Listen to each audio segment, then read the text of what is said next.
Hindi ट्वीम retreat day 7।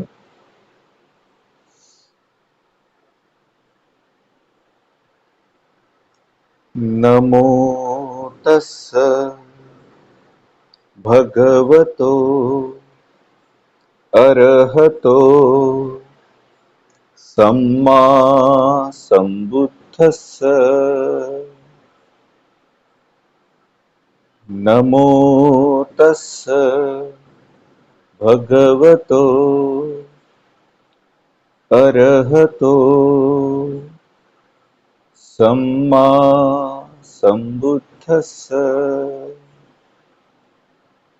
नमो तस्स भगवतो अरहतो सम्मा संबुद्धस्स।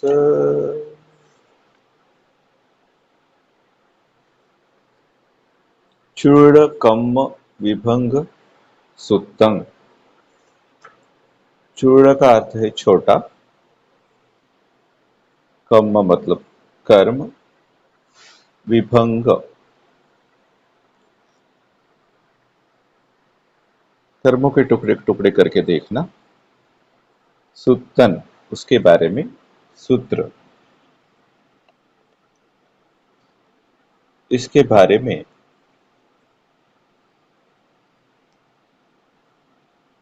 भिक्षु ज्ञानमौली कहते हैं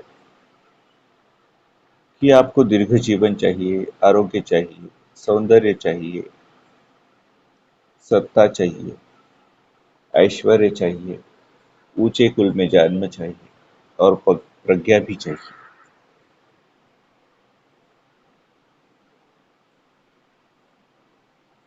या इसमें से कुछ चाहिए, लेकिन ये सब अचानक नहीं मिलता। ये चीजें भाग्य से नहीं मिलती। ये किसी का भाग्य नहीं है कि वो निरोगी है या नहीं है, या कोई प्रज्ञावान नहीं है, मतिमंद है।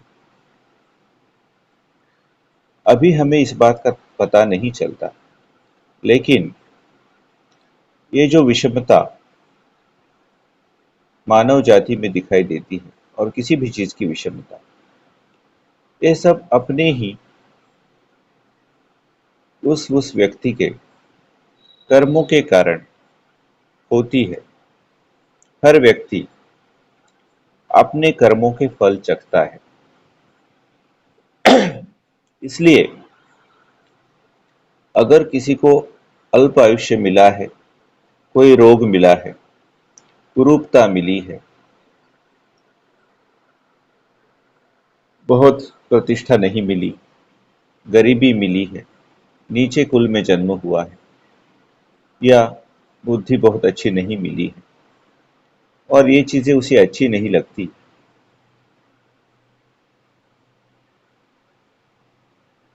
तो ये जरूरी नहीं है कि उसका भविष्य भी ऐसा ही हो। अगर आप इस क्षण में अच्छा कर्म करें तो आपका भविष्य सुधर सकता है। और इसके लिए ये जानना जरूरी है, एक प्रज्ञावान व्यक्ति के लिए। एक प्रज्ञावान व्यक्ति का लक्षण ये है कि कौन से कर्म करने चाहिए और कौन से नहीं करने चाहिए, ये वो जानता है।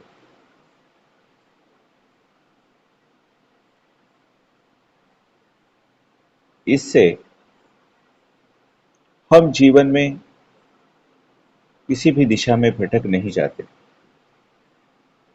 और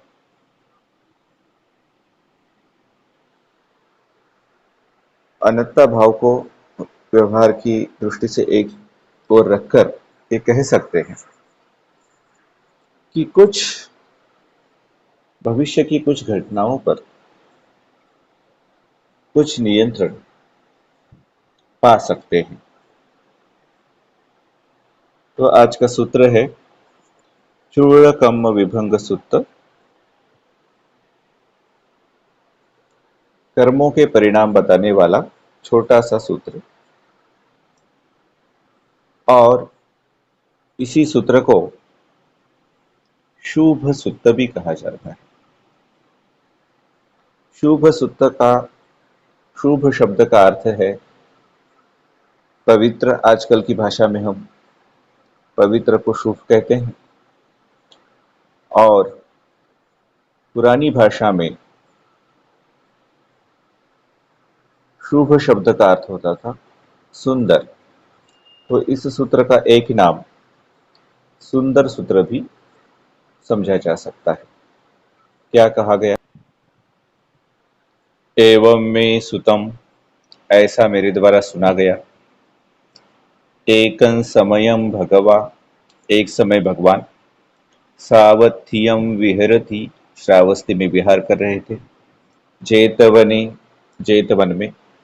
अनाथ पिंडिकस्य आरामे, अनाथ पिंडिक के आश्रम में। अथखो शुभो माणवो तोदेय पुत्रो एन भगवा तेन उपसंकमी। उस समय सचमुच शुभ नाम का मानव, मानव जिसमें बड़ा ण प्रयोग होता है, मानव, मानव कहते हैं ब्राह्मण विद्यार्थी को। ब्राह्मण परंपरा में जो विद्यार्थी होते थे उन्हें मानव कहा जाता था। तो शुभ नाम का ब्राह्मण विद्यार्थी तोदेय पुत्र, जो तोदेय नाम के ब्राह्मण का पुत्र था, वो भगवान के पास आया। उपसंकमित्वा भगवता सद्धिं सम्मोधि, और भगवान के पास आकर भगवान से कुशल मंगल, हाउ डू यू डू, अच्छा क्या चल रहा है, कैसे हो भगवान, ठीक तो हो ना, ऐसे हालचाल पूछने लगा। तो शुभ नाम का ब्राह्मण विद्यार्थी उस समय केवल 15 या 16 साल का बच्चा था जब वो भगवान के पास आया, और वो प्रश्न पूछा करता था। लेकिन वो बहुत बहुत बुद्धिमान था, और इसलिए उसे अनुमति थी कि वो सीधा भगवान से प्रश्नोत्तर कर सके, और भगवान उसे उसके साथ इस तरह का बर्ताव करते थे जैसे कोई स्थवीर बड़ा भिक्षु उनसे चर्चा कर रहा है। आगे क्या कहा गया? सम्मोदनीयं कथं साराणीयं विति सारेत्वा। तो इस प्रकार जो कुशल मंगल पूछने वाली बातचीत पहले पहले चलती है, वो होने के बाद, उसको खत्म करने के बाद, एक मंतम, एक जगह एक और, निसीदी बैठ गया। एक मंतम निसिन्नो, एक जगह बैठकर। हो शुभो मानवो, सचमुच उस शुभ नाम के ब्राह्मण विद्यार्थी ने तोदेय पुत्रो, जो तोदेय का पुत्र था, भगवंतम एतदवोच, भगवान से पूछा। को नुखो भो गौतम, हेतु को पच्चयो, एन मनुस्सानम एव सतम, मनुस्सभूतानम दिस्सन्ति हीन परिणीतता। किस कारण से भाई गौतम, किस हेतु के कारण मनुष्यों में, प्राणियों में और सभी मानव प्रकार, आकार प्रकार से समान होते हुए भी क्या आधार है, क्या प्रत्यय है, क्या कारण है कि ऊंचे नीचे दिखाई देते हैं, ऊंच नीच दिखाई देती है मनुष्यों में। दिस्सन्ति ही भो गौतम, मनुष्या अप्पायुका, दिस्सन्ति दीर्घायुका। दिखते हैं भाई गौतम मनुष्य अल्पायु भी, और दिखते हैं दीर्घायु भी।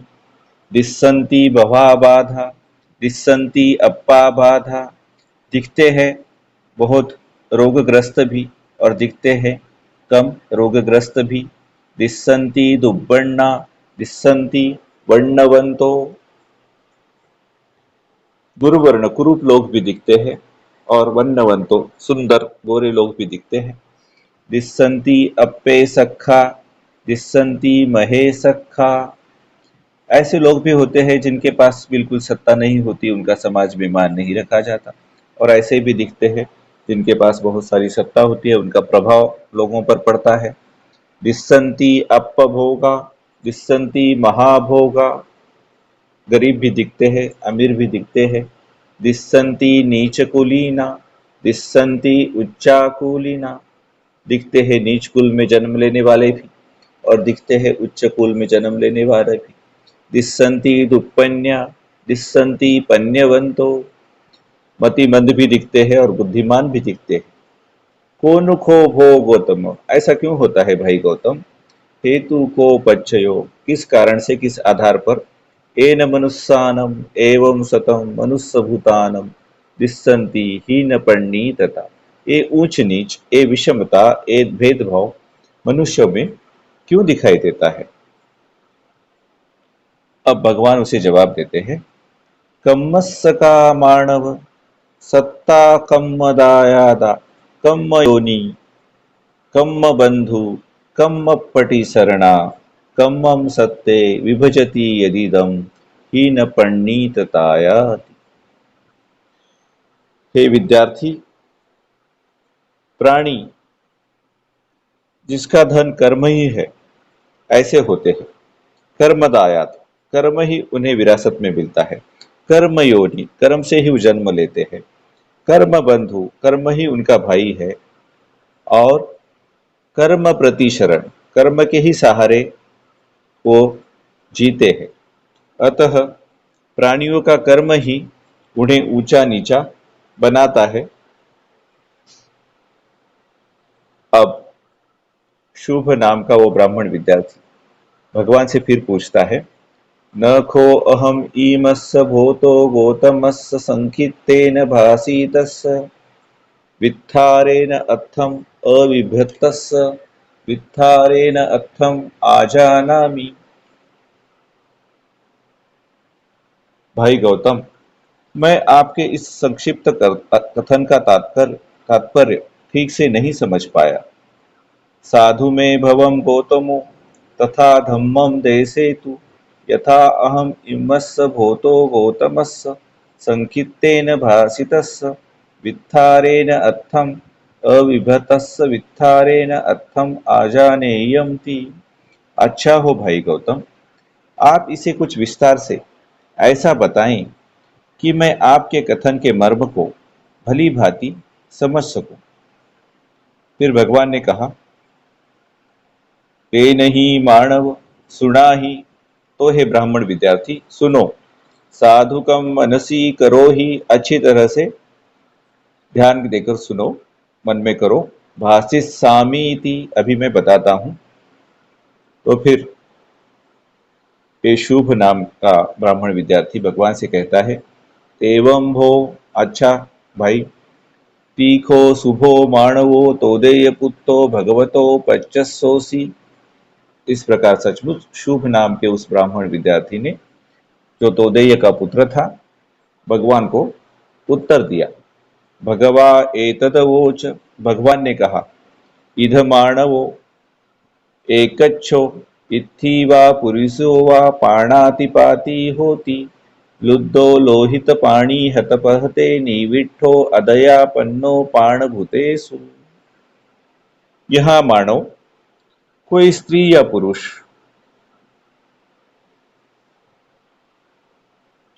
प्राणियों की हिंसा करने वाला होता है।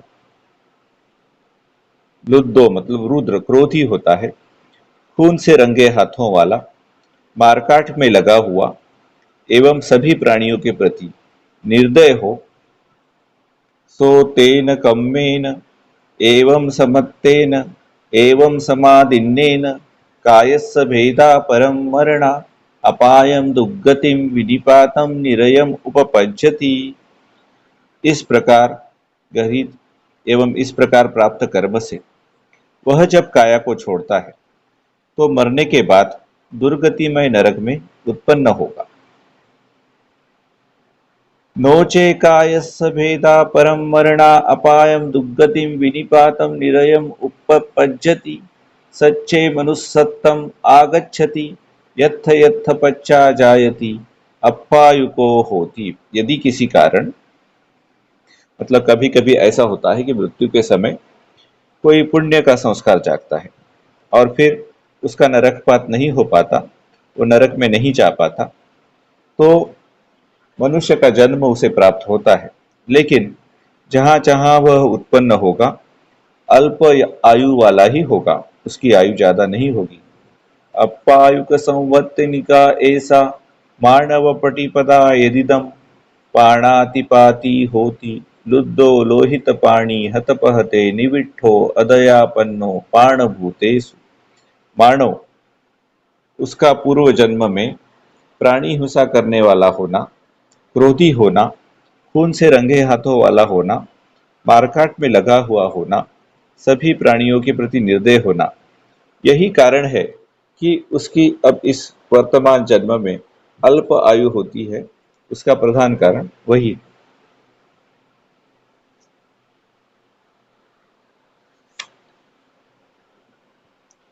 कोई खाटिक होता है,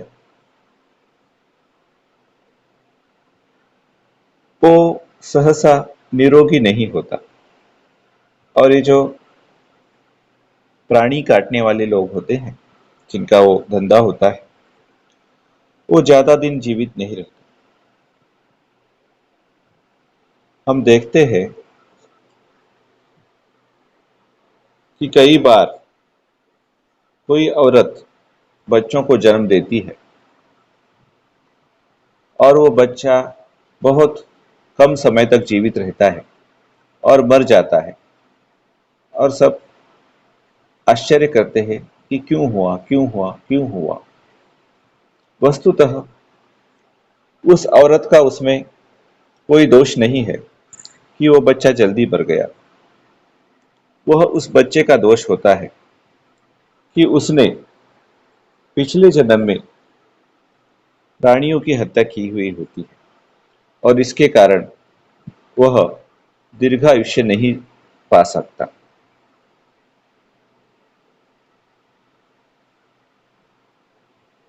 बहुत दिनों से मैं साधकों को सिखाता हूं कि जब आप साधना करते हो तो दान का अभ्यास करना भी बहुत अच्छा है। और दान के कई प्रकार होते हैं, कई प्रकार से आप दान का अभ्यास कर सकते हो। इसमें से एक प्रकार ये भी है कि आप बाजार में जाओ और ऐसा कोई प्राणी खरीदो जिसकी अब हत्या होने वाली है, जैसे कोई मछली हो, कोई करकट हो, कोई मुर्गा हो जो अभी जिंदा है, और फिर आप उन प्राणियों को खरीद लेते हो और फिर जल में या जंगल में जहां भी वो रहते हैं उन्हें मुक्त कर देते हो, उन्हें छोड़ देते हो, और आपके मन में प्रसन्नता उत्पन्न होती है। जीवन का दान देना एक बहुत ही महत्वपूर्ण दान होता है। मैं ऐसे लोगों को जानता हूं जो बहुत बीमार है और दान का अभ्यास करते हैं, जीवन का दान देने का अभ्यास करते हैं, और अपने रोग के बारे में चिंता करना भूल जाते हैं। जब वो ऐसे प्राणियों को जीवन का दान देते हैं तो उनके मन से अपने रोग के प्रति जो चिंता है वो भी चली जाती है, और उनका शरीर भी निरोगी हो जाता है। जीवन का दान देना, दान देने की एक बहुत ही बलवान विधि है। प्राणी, समझो कोई मछली है और करकट है, किसी उपहार गृह में वो रखे गए हैं। वहां लोग जाते हैं और चुनाव करते हैं कि मुझे ये चाहिए, मुझे वो चाहिए, और कोई उसे ले जाता है और घर जाकर मार देता है या वहीं मार देता है और मांसाहार बनाता है। और जब आप वो प्राणी खरीदते हो और मारते हो तो आप अपने लिए एक अशुभ कर्म, गलत कर्म बनाते हो। लेकिन आप जाएं और कहें कि मैं ये प्राणी चाहता हूं, और उसे आप खरीद के, जिंदा खरीद के घर लेके जाते हो जिंदा, और फिर उसे मुक्त कर देते हो, छोड़ देते हो, तो उस मछली के मन में क्या हो रहा है?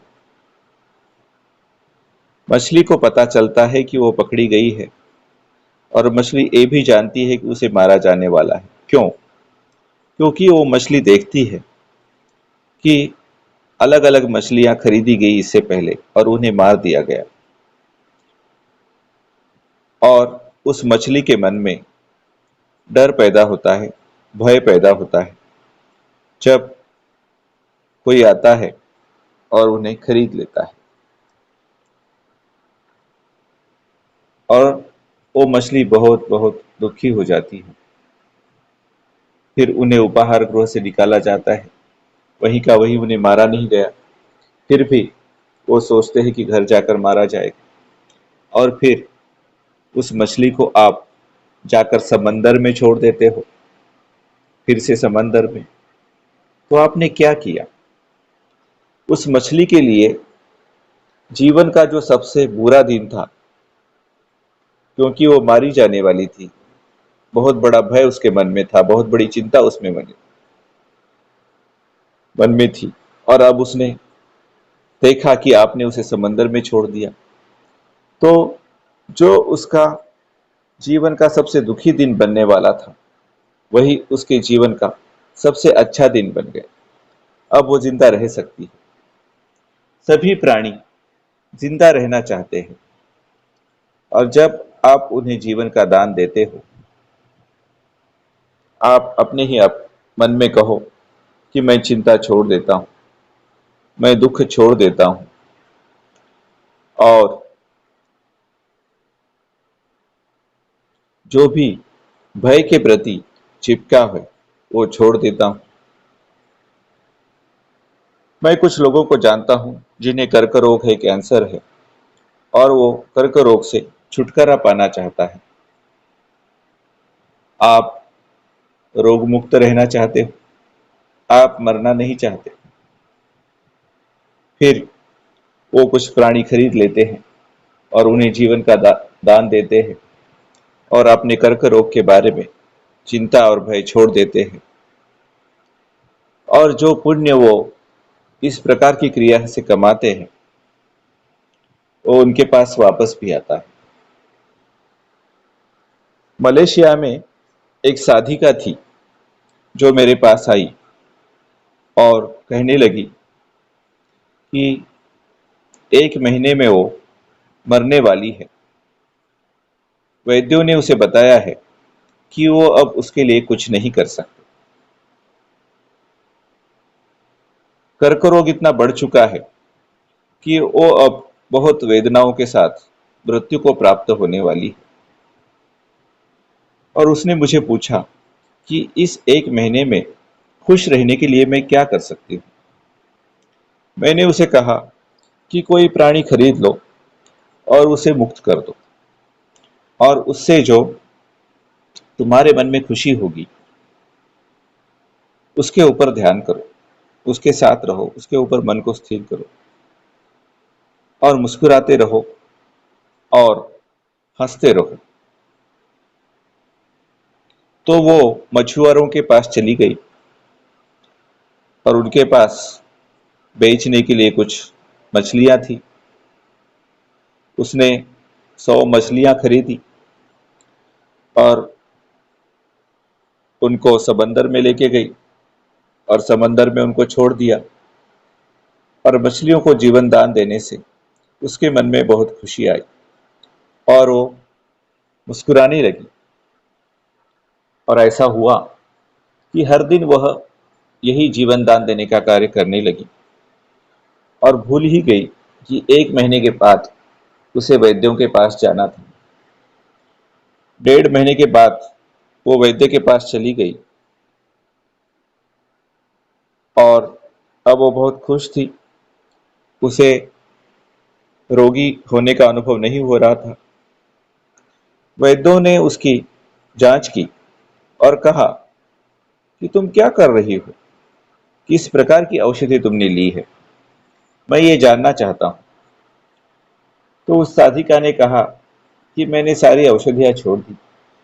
मैं मछुआरों के नावों के पास जाती थी, मछलियाँ खरीदती थी और उन्हें जीवन दान देती थी।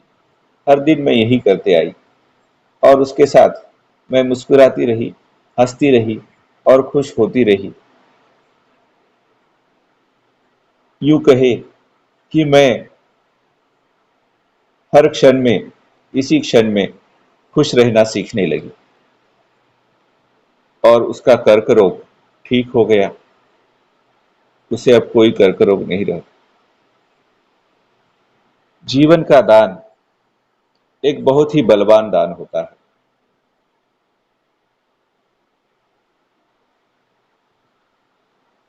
जो भी कोई रोग हो जिसके बारे में आप चिंता हो, आप कुछ प्राणियों को खरीदो जिन्हें मारा जाने वाला है और उन्हें जीवन का दान दे दो और उस चिंता को छोड़ दो। तो प्रकृति का जो चक्र, दुख का चक्र चल रहा था आपके लिए, वो चक्र चिंता मुक्ति के चक्र में बदल जाएगा और वह आपके लिए बहुत ही अच्छी बात है। मैं कैलिफोर्निया के जोशिया ट्री सेंटर में हर साल शिविर देने जाता हूँ। वहां पर एक साधिका आती है जो तालाब में जाती है और ऐसे प्राणी चुनती है जिन्हें मारा जाने वाला है। उन प्राणियों को वो घर ले आती है, उन्हें प्यार देती है, उन्हें अन्न देती है और वो तब तक नहीं मरते जब तक उन्हें कुदरतन मौत नहीं आती। ये भी करने का एक तरीका है। या फिर आप कोई मछली, कोई करकट खरीद लो, वो जिंदा है और आप फिर उन्हें जाकर समंदर में छोड़ दो। या फिर चूहे ले लो और उन्हें जाकर जंगल में छोड़ दो। या फिर पंछी जो पिंजड़े में बंद है, उन्हें खरीद लो, कुछ दिन घर में रख के उन्हें खाना खिलाओ और फिर पिंजड़े से बाहर निकाल के उन्हें खाना देते रहो और फिर उन्हें छोड़ दो। या कोई सांप पकड़ लो और उसे दूर जंगल में छोड़ाओ जहां ज्यादा लोग नहीं है। और जंगल में पहुंचने के बाद सांपों को पता होता है कि कैसे जिंदा रहना है अपने आप को। ब्रह्म देश में एक भिक्षु थे जो रोज भिक्षा के लिए बाहर जाते थे और वहां पर एक भैंस थी जो उन्हें देखती थी। उस भैंस का जो मालिक किसान था, वो उसे खाटिक को बेचने वाला था और वो भैंस गर्भवती थी। और जिस दिन उस भैंस को काटा जाना था, उसके एक रात पहले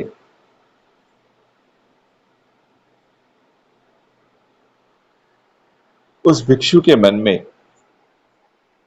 विचार आया कि ये भैंस मुझे कह रही है कि मैं मारी जाने वाली हूँ, मैं मारी जाने वाली हूँ, मेरा बच्चा भी मारा जाएगा, मैं बच्चे को मारना नहीं चाहती। और वो भिक्षु सुबह सुबह जब भिक्षा के लिए गए तो वो सारे ग्रामवासियों के पास गए और उन भिक्षु ने एक अच्छी सी रकम इकट्ठा करी और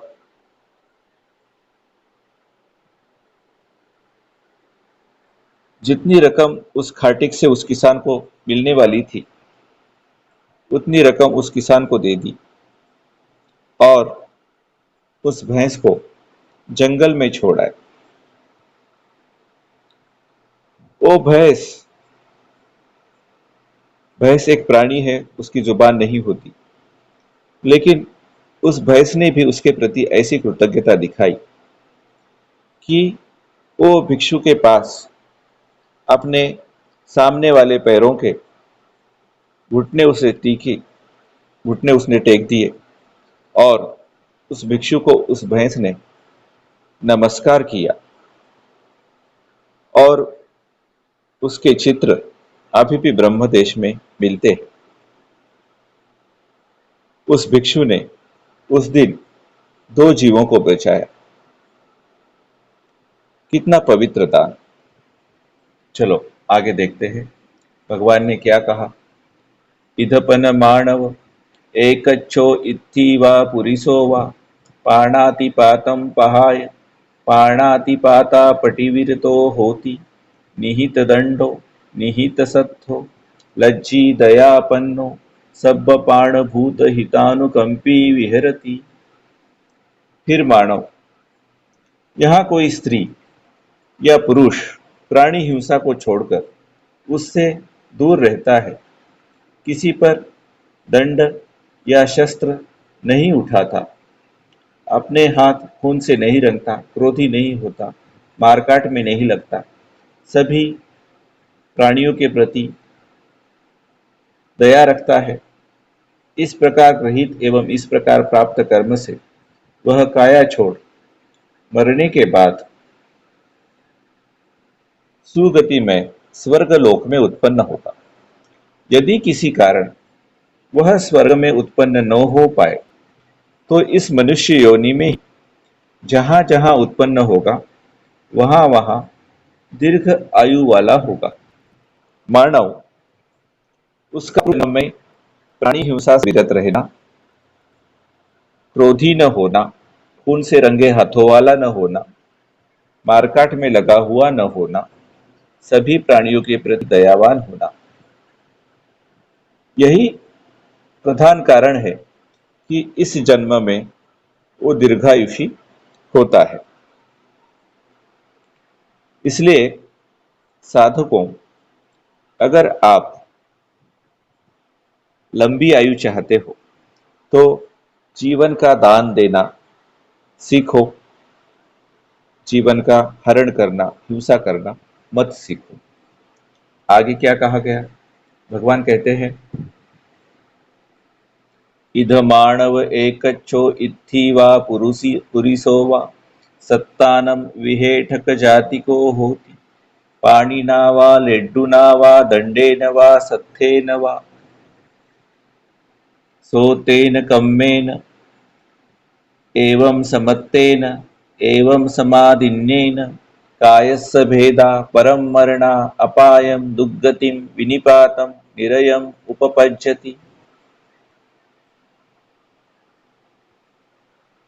फिर मानव, यहाँ कोई स्त्री या पुरुष हाथ से, ढेले से, डंडे से या शस्त्र से प्राणियों को मारता है, परेशान करता है, अपमानित करता है, वह उस गृहीत व प्राप्त कर्म से काया को छोड़ने के बाद, मरण के बाद या तो नरक योनि में गिरेगा या फिर किसी कारण मनुष्य योनि में भी उत्पन्न हो जाए। नोचे कायस्य भेदा परम मरणा अपायम दुर्गतिम विधिपातम निरयम उपपज्यति सच्चे मनुस्सत्तम आगच्छति यथ यथ पच्चा जायति भवाबाधो होती।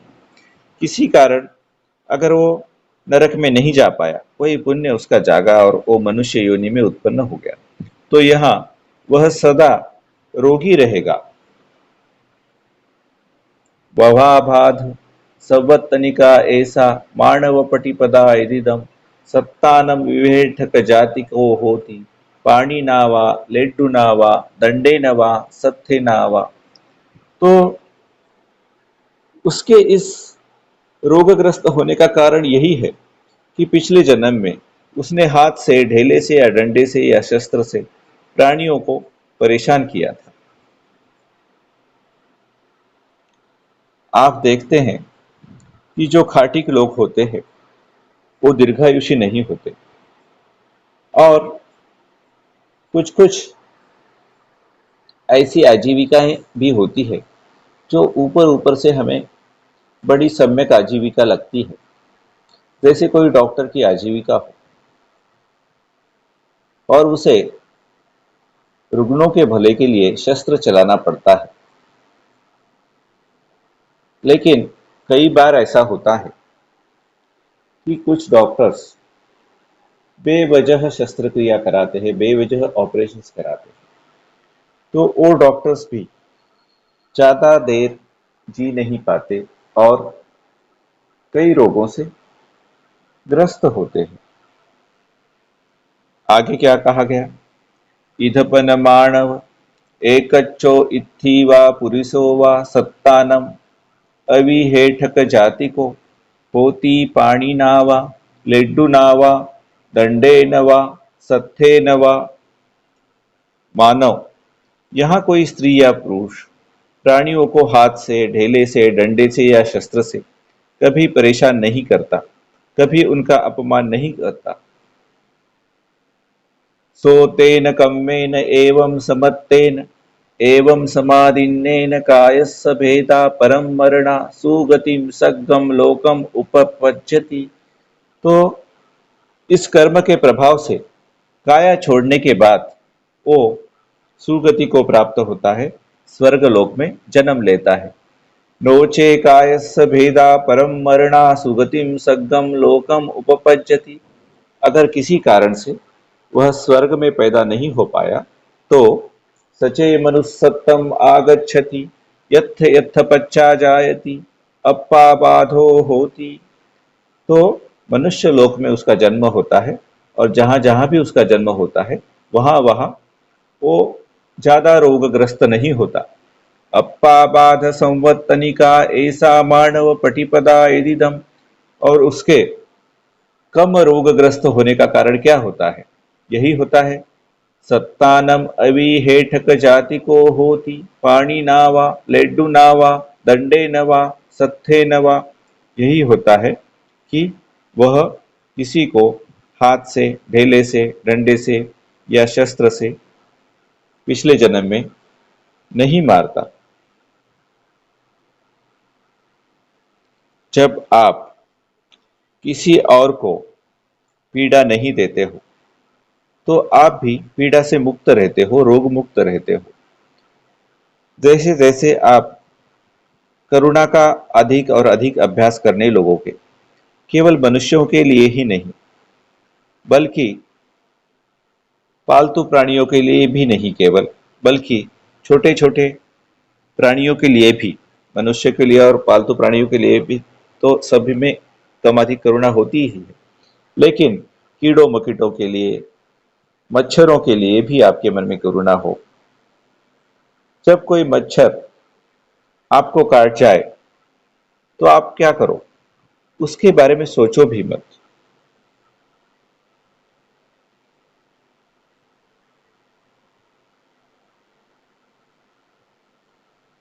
आप मच्छर को मारो मत।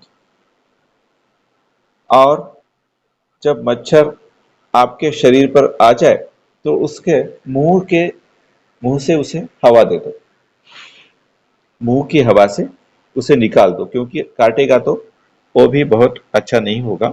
इसलिए जब मैं सयाम में रहता था तो जहां मैं रहता था उसके पास में, जिसे हड्डा कहते हैं हिंदी में, अंग्रेजी में वास्प कहते हैं और मराठी में गांधील माशी कहते हैं, उसका एक घोंसला था। और ये जो हड्डा मक्खियां होती है वो बहुत जहरीली होती है। अगर 6-7 ऐसी मक्खियां आपको काट जाए तो आप उसी समय मर सकते हैं। और मैं उनके पास ही रहता था और उनके पास से मुझे हर रोज गुजरना पड़ता था। मैं बाहर भिक्षा के लिए जाता था और उस घोंसले के पास से गुजरना पड़ता था। तब वो मक्खियाँ मेरे पास आती थी और मेरे इर्द गिर्द घूमती थी। जब पहले दिन मैंने उन्हें देखा तो मैंने सोचा कि ये मेरी परीक्षा है और मैंने कहा, नमस्ते दोस्तों, आप कैसी है? मुझे लगता है कि आपका दिन बहुत अच्छा गुजर रहा है। और उन्होंने मुझे अकेले छोड़ दिया। जो भी लोग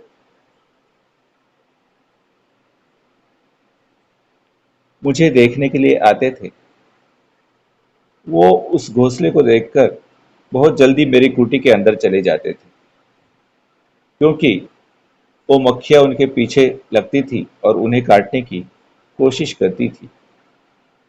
लेकिन उन्होंने मुझे कभी नहीं काटा, क्योंकि मैं उनसे डरता नहीं था। मैंने उनसे भागने की कोशिश नहीं की। मैंने मंगल मैत्री का अभ्यास किया। मैंने ऐसी मंगल कामना की कि वो मक्खियाँ, उनका मंगल हो, उनका दिन अच्छा गुजरे। मैं उनके पास थोड़ा सा रुकता था और फिर वो चली जाती थी। मैं बाहर जाता था और वापिस आता था भिक्षा लेके, और फिर से मैं कहता था, ओ ये दिन बहुत अच्छा रहा, आपके लिए भी यह दिन बहुत अच्छा रहा हो। तो फिर से वो चली जाती थी। एक बार भी उन्होंने मुझे नहीं काटा।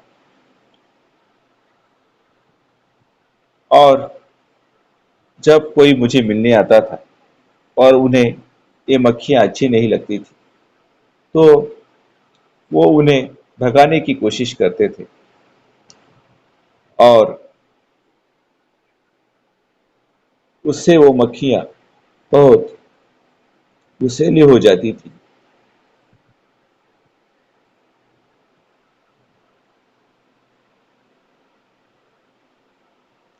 जब आपके घर में मक्खियाँ हों, मधुमक्खियाँ या बेहड्डा वाली जिसे गांधी माशी कहते हैं, तो ऐसे भी लोग होते हैं कि जो आकर उन्हें एक बक्से में जमा करते हैं और ले जाते हैं और उन मक्खियों का पालन करते हैं। जैसे विशेषतः मधुमक्खियों का, जिनसे उन्हें मधु मिलता है और उन लोगों को पता होता है कि बिना उनको हानि पहुंचाए उनके साथ कैसा व्यवहार किया जाए। इसी तरह का प्रकार, इसी तरह का व्यवहार आप अन्य कीड़ों मकोड़ों के साथ कर सकते हो। जैसे कोई कॉकरोच है तो आप एक ककड़ी ले लो और उसे छोटे छोटे पार्ट्स में काटो और फिर एक डिश में उसे रखकर जहां कॉकरोचेस है वहां उन्हें छोड़ दो। तो उन्हें ककड़ी का जो गंध होता है वो अच्छा नहीं लगता और वो कॉकरोचेस वहां से चले जाते हैं। अब चूहों के साथ क्या करोगे?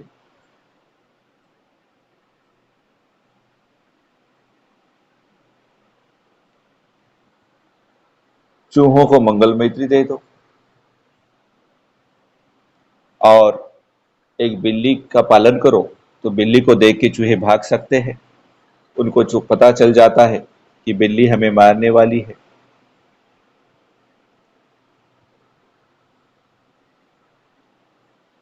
एक बार मैंने, आपको बड़ा मजाकिया लगेगा,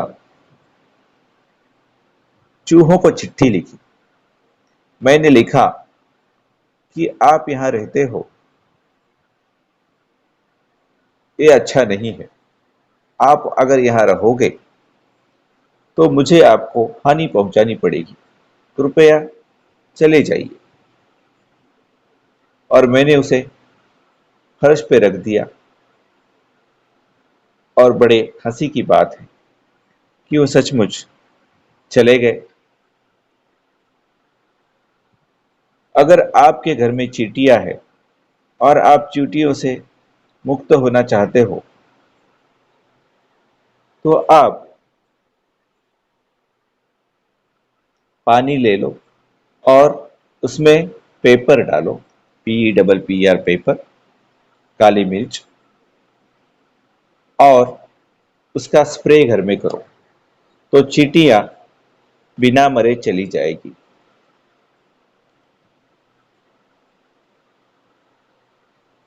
और लाल मिर्च, काली मिर्च आपके घर में जो पेड़ है उनके इर्द गिर्द रखो, तो भी वो चली जाती है।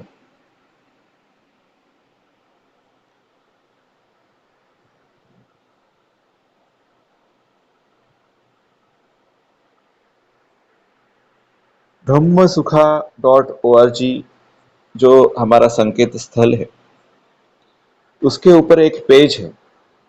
उसके ऊपर अलग अलग उपाय दिए गए हैं कि अलग अलग जीवों के साथ उन्हें हानि पहुंचाए बिना आप कैसे छुटकारा पा सकते हो।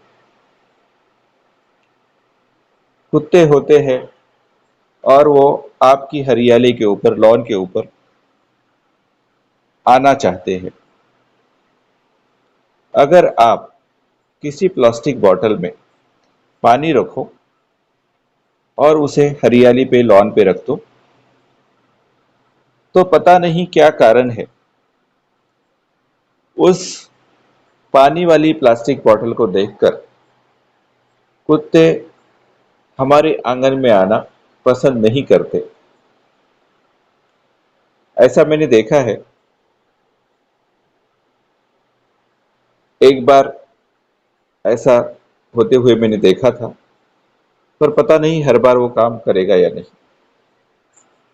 जो भी हो, अगर आप निरोगी रहना चाहते हो तो जानबूझकर किसी प्राणी की हत्या मत करो। कई बार ऐसा हो जाता है कि आप चल रहे हो, आपको पता नहीं है, और आपके पैर के नीचे कोई चींटी मर जाती है, तो ये आपने जानबूझकर नहीं किया है, उसका फल नहीं आएगा। अगर आप किसी को मारने का शीलभंग करते हो, तो उस शीलभंग के लिए उसे शीलभंग के रूप में होने के लिए 5 चीजें होनी जरूरी है। पहली चीज है कि वहां एक प्राणी होना चाहिए।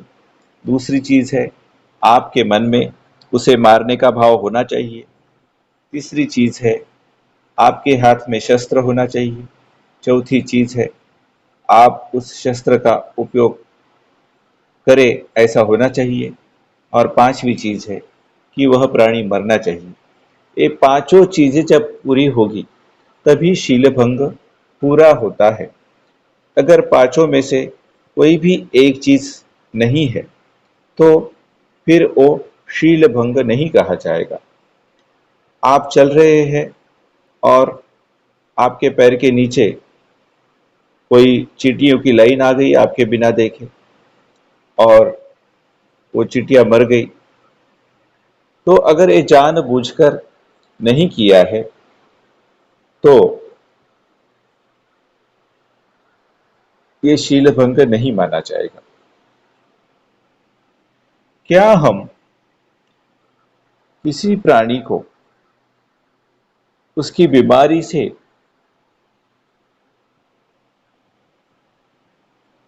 छुटकारा दिलाने के लिए करुणा के साथ मार सकते हो? नहीं, ऐसा करना ठीक नहीं है।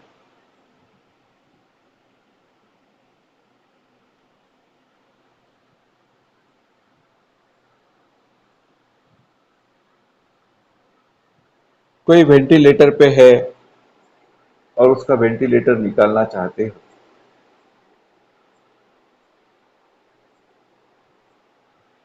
अगर वेंटिलेटर नहीं निकालोगे, वो मरेगा नहीं। ऐसी स्थिति में आप देखो कि क्या वो वेंटिलेटर केवल इसीलिए रखा गया है कि जो हॉस्पिटल है वो केवल आपके हॉस्पिटल का बिल बढ़ाना चाहते हैं। तो ऐसे कृत्रिम तरीके से अगर आदमी जिंदा रह रहा है तो वह एक अनैसर्गिक तरीका है। निसर्गतः अगर कोई जा रहा है तो वो अलग बात है।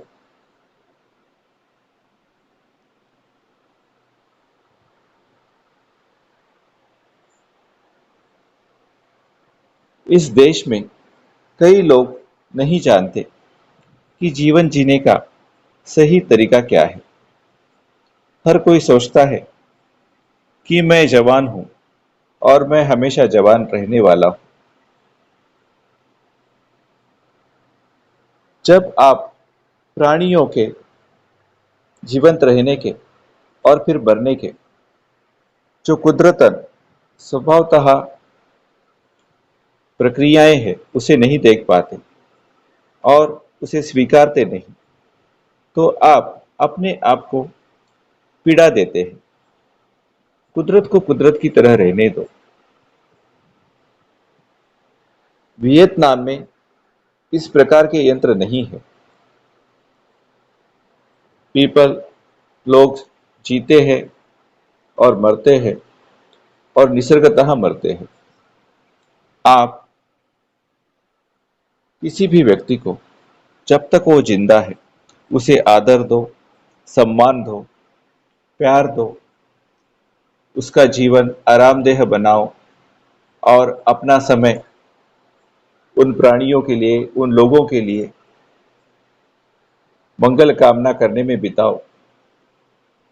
कुदरत को कुदरत की तरह रहने दो।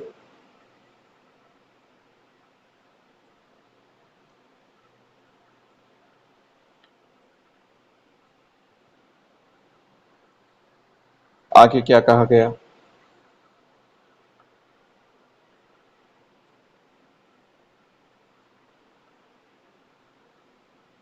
इधमाणव एकच्चो इत्थो वा पुरिसो वा ओधनो होति उपायास बहुलो अपम्पि उत्तो समानो अभिसज्जति कुप्पति व्यापज्यति प्रतिष्ठीयति कोपं च दोषं च अपचयं च पातु करोति सोतेन कम्मेन एवं समत्तेन एवं समाधिन्येन कायस्य भेदा परं मरणा अपायं दुर्गतिं विनिपातं निरयम् उपपज्यति। मानव, यहाँ कोई स्त्री या पुरुष क्रोधी होता है, क्रोध के कारण लोगों को परेशान करता है, कुछ कहते ही आवेश में आ जाता है, क्रोध करता है, मारने को दौड़ता है, दूसरों पर द्वेष या अविश्वास करता है, तो उस कर्म के कारण वो कुरूप होता है।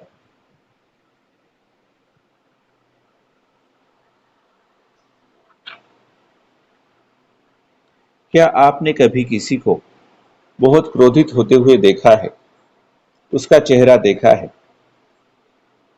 जो आदमी क्रोधित होता है तो उसका चेहरा काला हो जाता है, काला पड़ जाता है और वो बहुत कुरूप दिखाई देता है। उनके मन में क्या है उसे वो उस समय दिखा रहे हैं। इसलिए मैं चाहता हूं कि लोग अपने हाथ में आईना लेके घूमें और जब हमें क्रोध आए तो हम अपना चेहरा आईने में देखें और देखें कि हम क्रोध में कैसे दिखाई देते हैं। और यही सबसे आसान तरीका है कि ओ नहीं नहीं नहीं नहीं, मैं इस तरह से दिखना नहीं चाहता, मैं हंसना चाहता हूं, मैं हंसते हुए रहना चाहता हूं।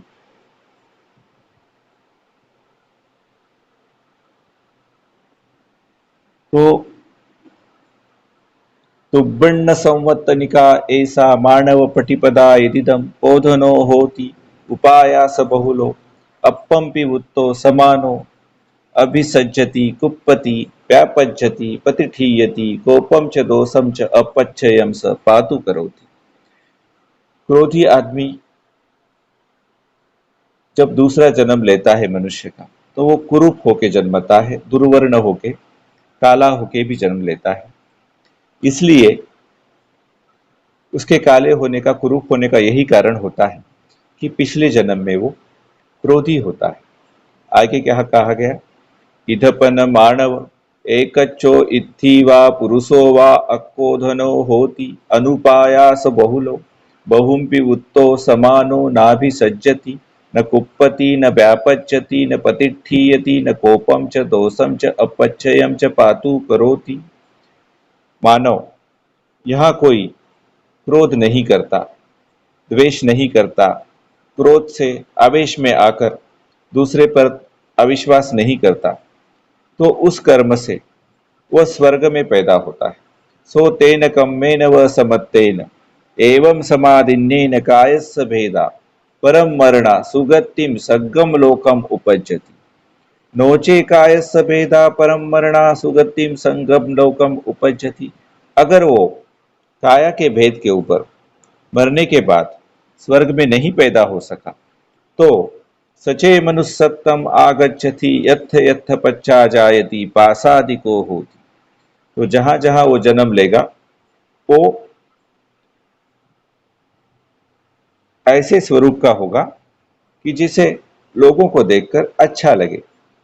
पासादिक संवत्तिनिका ऐसा मानव पटिपदा यदिदम, उसके सुंदर होने का कारण क्या होगा? अक्कोधनो होती अनुपायास बहुलो, क्योंकि वो पिछले जन्म में क्रोधी नहीं था। बहुम्पि उत्तो समानो ना भी सज्जति न कुप्पति न व्यापच्यति न प्रतिठीयति न कोपम न दोषम च अपचयम पातु करोति। पिछले जन्म में वो क्रोध के कारण आवेश में आकर किसी के ऊपर द्वेष या अविश्वास नहीं करता था, इसीलिए वो इस जन्म में वह स्त्री या पुरुष सुंदर बनकर आती है। यही मंगल मैत्री को प्रैक्टिस करने का, मंगल मैत्री का अभ्यास करने का एक लाभ है।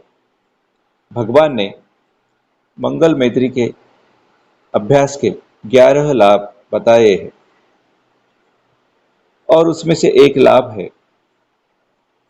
कि मंगल मैत्री के साथ जो आपकी ध्यान में प्रगति होती है, वह किसी और आलम्बन के ध्यान के अपेक्षा में बहुत ही शीघ्र शीघ्र हो जाती है। फिर दूसरा लाभ यह है कि आपका चेहरा सुंदर बनने लगता है, आपका चेहरा तेजस्वी बनता है।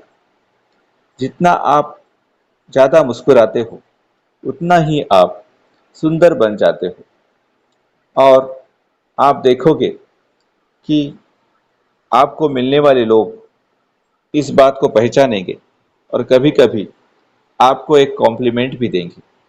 यह भी एक मंगल मैत्री के साथ साधना करने का एक लाभ है। इध मानव एकच्छो इत्थि वा पुरुषो वा इस्सा मनको होती। यह मानव कोई स्त्री या पुरुष ईर्ष्या करने वाला होता है। पर लाभ सत्कार दरुकार मानन वंदन पूजनासु इस्सति उपदुस्सति इस्सम बंधति। दूसरे का सत्कार, गौरव, मान, वंदना, पूजन देखकर उनके मन में ईर्ष्या पैदा होती है, मत्सर होता है, ईर्ष्या बनाते हैं वो। सो तेन कम्मेन एवं समत्तेन एवं समाधिन्येन कायस्य भेदा परम मरणा अपायम दुर्गतिम विनिपातम निरयम उपपज्जति। तो ऐसे कर्म से जब वो मरते हैं तो वो नरक में चले जाते हैं। नोचे कायस्य भेदा परम मरणा अपायम दुर्गतिम विनिपातम निरयम उपज्जति। अगर किसी कारण से वो नरक में नहीं जा पाए, मरते समय कोई पुण्य जागा और वो मनुष्य लोक में आ गए, तो सचे मनुष्यत्वम आगच्छति यत्थ यत्थ पच्चा जायति अप्पे सखो होती। तो अगर ऐसे व्यक्ति जो ईर्ष्या करते हैं और अगले जन्म में फिर उन्हें मनुष्य लोक प्राप्त होता है, तो वो अल्प शक्ति वाले होते हैं, उनकी कोई प्रतिष्ठा नहीं होती, उनके पास कोई सत्ता नहीं होती। अप्पे सख संवत्तनिका ऐसा मानव पटिपदा यदिदम इस्सा मन को होती पर लाभ सत्कार गरुकार मान बंधन पूजनासु इस्सति उपदुस्सति इस्सम बंधति। तो उनके अल्प शक्ति वाले होने का, अल्प सत्ता होने वाले होने का यही कारण होता है कि वो दूसरों के प्रति ईर्ष्या करते हैं, मत्सर करते हैं। दूसरों का मान सत्कार वंदन पूजन उनसे देखा नहीं जाता।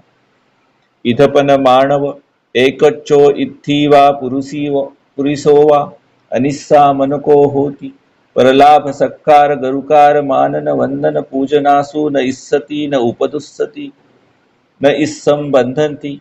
और यहाँ पर मानव कोई स्त्री या पुरुष बिना ईर्ष्या वाले होते हैं, बिना मत्सर वाले होते हैं। दूसरों का लाभ सत्कार गौरव मान वंदन पूजन देखकर उनके मन में ईर्ष्या नहीं होती, द्वेष नहीं जागता, मत्सर नहीं जागता। तो सोतेन कम्मेन एवं समत्तेन एवं समाधिन्नेन कायस्स भेदा परम मरणा सुगतिम सग्गम लोकम उपपज्यति। तो इस कारण से जब वो मृत्यु के प्राप्त होते हैं तो उनकी सगति होती है, वो स्वर्ग लोक में जन्म लेते हैं।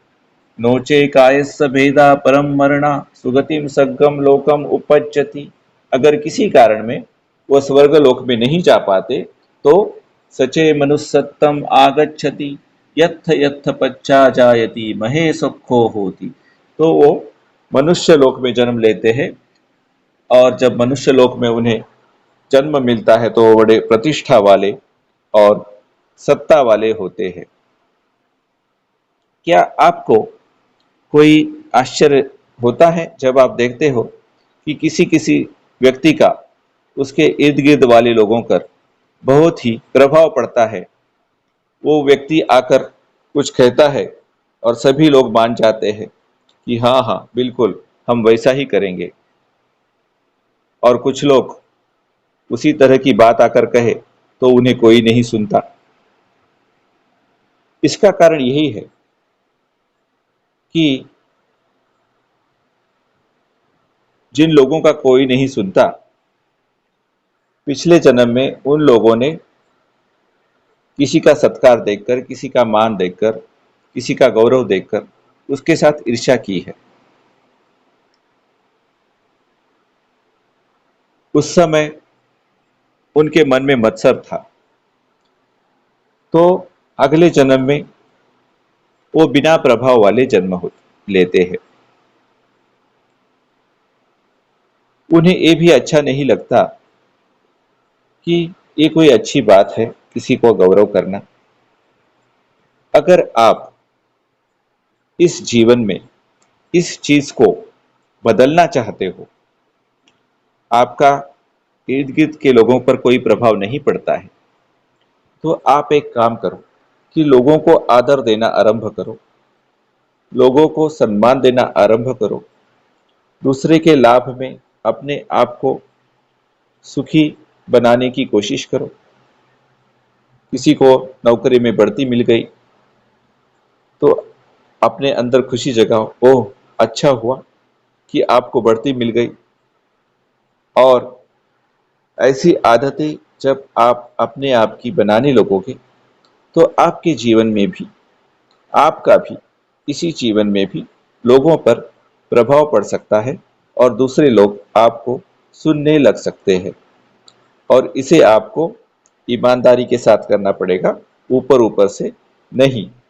इस प्रकार महे सख संवतिनिका ऐसा मानव पटिपदा यदिदम। तो इनके प्रभावशाली होने का कारण क्या होता है? अनिस्सा मन को होती, इनके मन में ईर्ष्या नहीं होती। पर लाभ सत्कार गरुकार मानन वंदन पूजनासु न इस्सति, किसी दूसरे को लाभ प्राप्त हुए देखकर, सत्कार प्राप्त होते हुए देखकर, गौरव प्राप्त हुए होते हुए देखकर, वंदन प्राप्त हुए होते हुए देखकर, पूजन प्राप्त होते हुए देखकर इनके मन में न ईर्ष्या होती है, न द्वेष, न मत्सर। जितना जितना आप अपने मन में सुख जगाओगे दूसरों के सुख को देखकर, उतना ही आपका भी आपके इर्द गिर्द के लोगों पर उतना ही प्रभाव पड़ेगा और ये धीरे धीरे बढ़ता जाएगा। इधमाणव एकच्चो इत्थीवा पुरुषो वा न दाता होति समणस्स वा ब्राह्मणस्स वा अन्नं पानं वत्थं यानं माला गंध विलेपनम सेय्या वसथ पदी पेयम।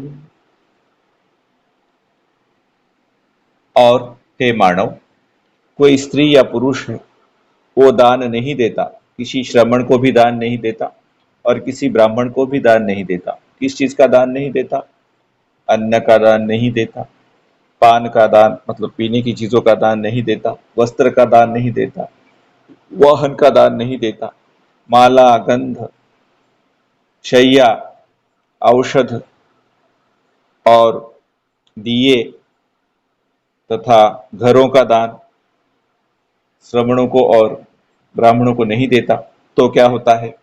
सो तेन कम्मेन एवं समत्तेन एवं समाधिन्नेन कायस्य भेदा परम मरणा अपायम दुर्गतिम विनिपातम निरयम उपपज्यति। अगर आप श्रमणों को और ब्राह्मणों को इस प्रकार का दान नहीं देते तो आपका जन्म, अगला जन्म जो है वो नरक में होगा।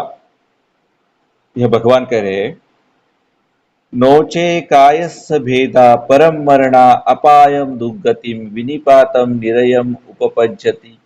और कुछ ऐसा हुआ कि आपका जन्म नरक में नहीं हो पाया तो क्या होगा?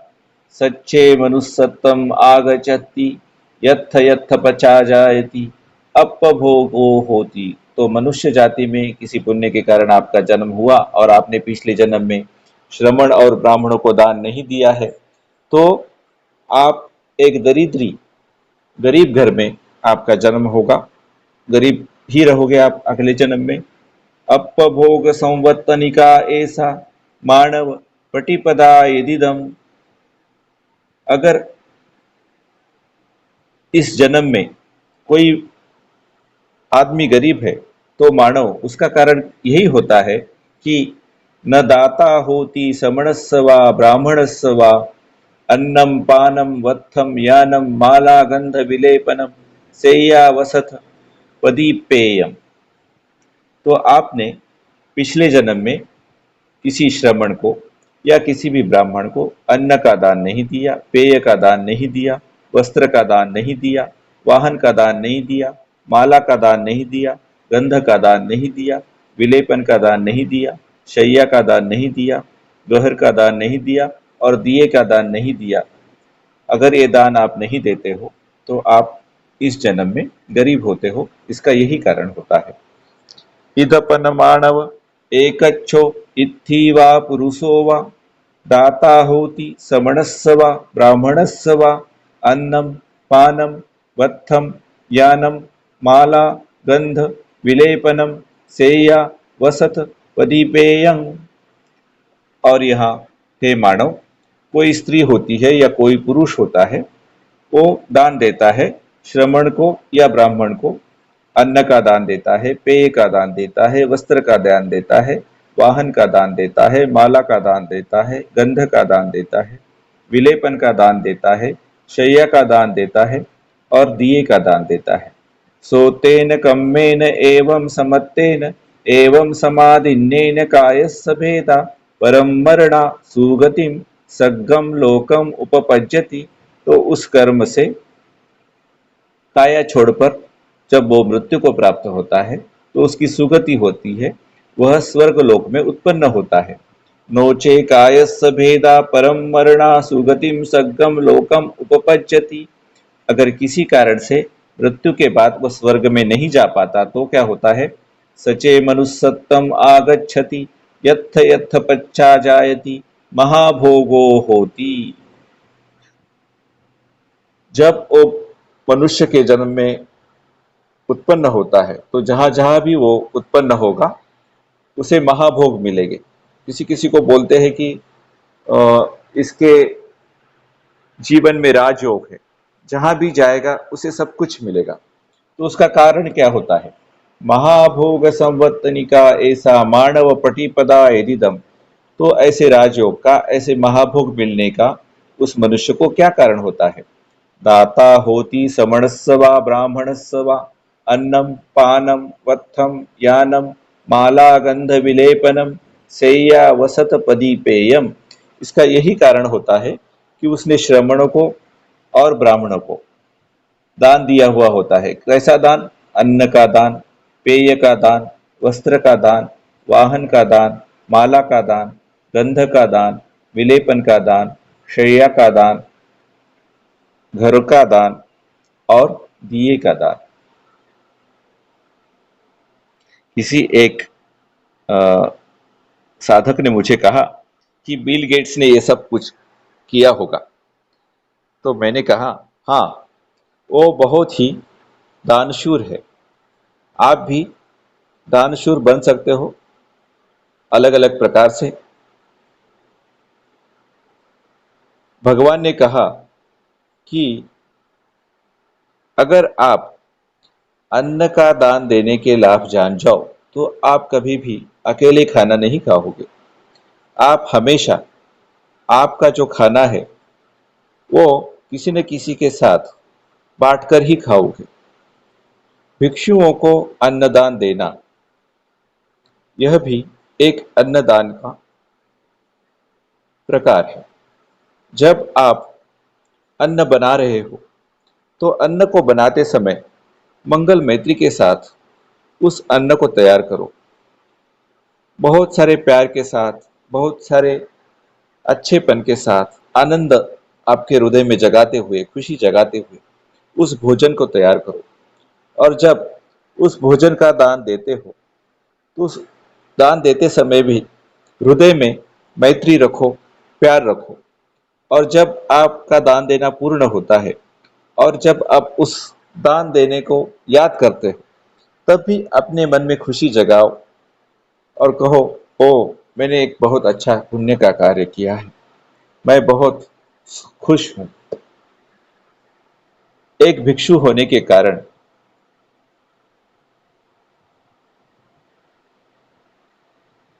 मुझे आदत है कि जो भोजन मैं खाता हूं वो अधिकतर किसी ने प्रसन्न चित्त से बनाया हुआ भोजन ही होता है।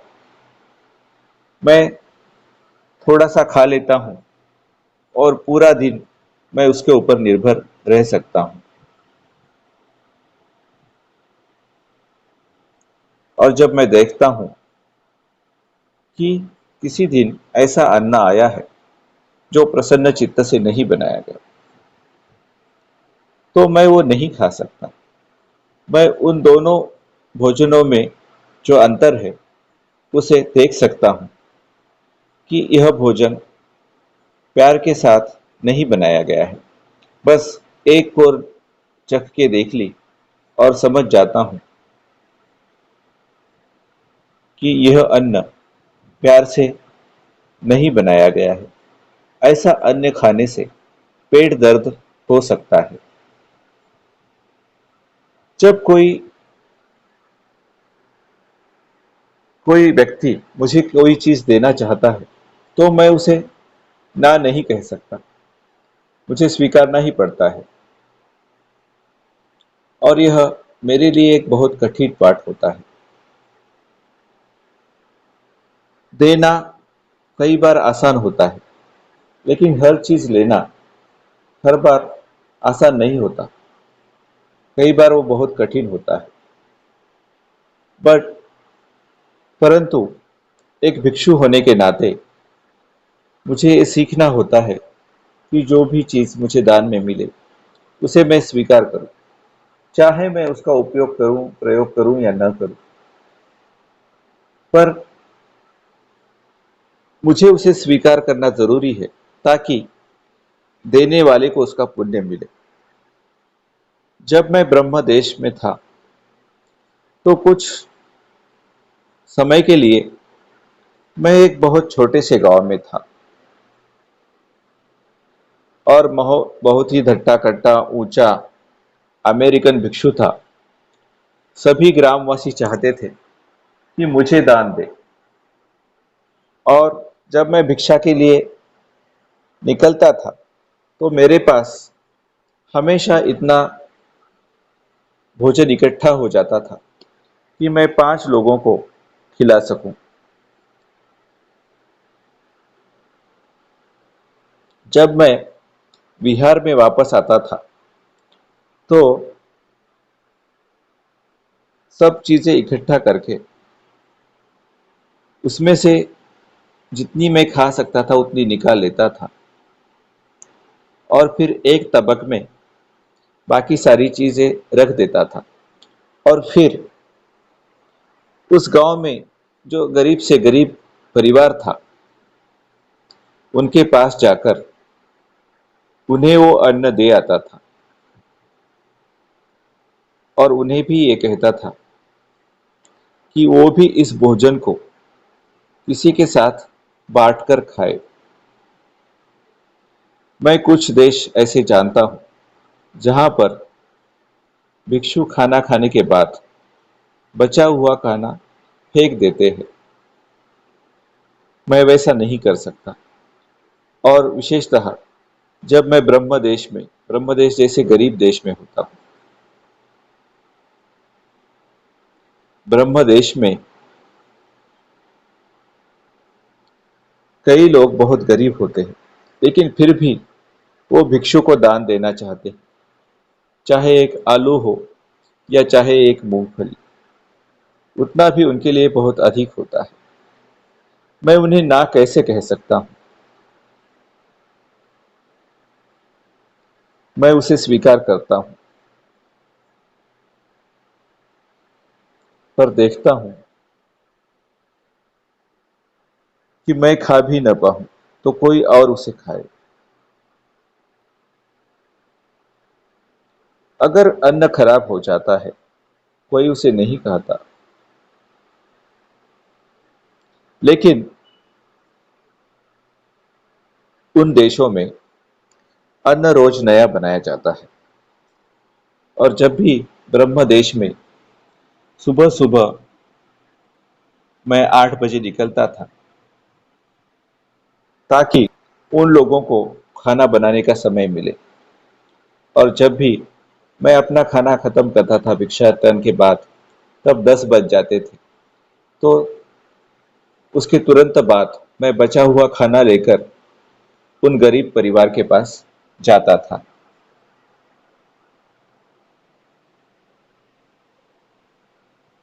आगे क्या कहा गया? इध मानव एकच्चो इत्थि वा पुरुषो वा थद्धो होति अतिबानी अभिवादे तब्बम न अभिवादेति पच्चुठा तब्बम न पच्चुठेति आसनारहस्य न आसनम देति मग्गारहस्य न मग्गम देति सक्का तब्बम न सक्करोति गरुका तब्बम न गरु करोति माने तब्बम न मानेति पूजे तब्बम न पूजेति। और यह मानव कोई स्त्री होती है या कोई एक पुरुष होता है, वो बड़े गर्विष्ठ होते हैं, जिनका अभिवादन करना चाहिए बड़े उद्धट होते हैं, जिनका अभिवादन करना चाहिए उनका अभिवादन नहीं करते, जिन्हें प्रतिष्ठा देनी चाहिए उन्हें प्रतिष्ठा नहीं देते, जिन्हें आसन देना चाहिए उन्हें आसन नहीं देते, जिनके लिए रास्ता छोड़ना चाहिए उनके लिए रास्ता नहीं छोड़ते, जिनका सत्कार करना चाहिए उनका सत्कार नहीं करते, जिनका गौरव करना चाहिए उनका गौरव नहीं करते, जिन्हें मान देना चाहिए उन्हें मान नहीं देते और जिनकी पूजा करनी चाहिए उनकी पूजा भी नहीं करते। तो ऐसे स्त्री पुरुषों के साथ क्या होता है? सो तेन कम्मेन एवं समत्तेन एवं समादिन्नेन प्रायस्य भेदा परम मरणा अपायम दुःखतिम विनिपातम निरयम उपपज्यति।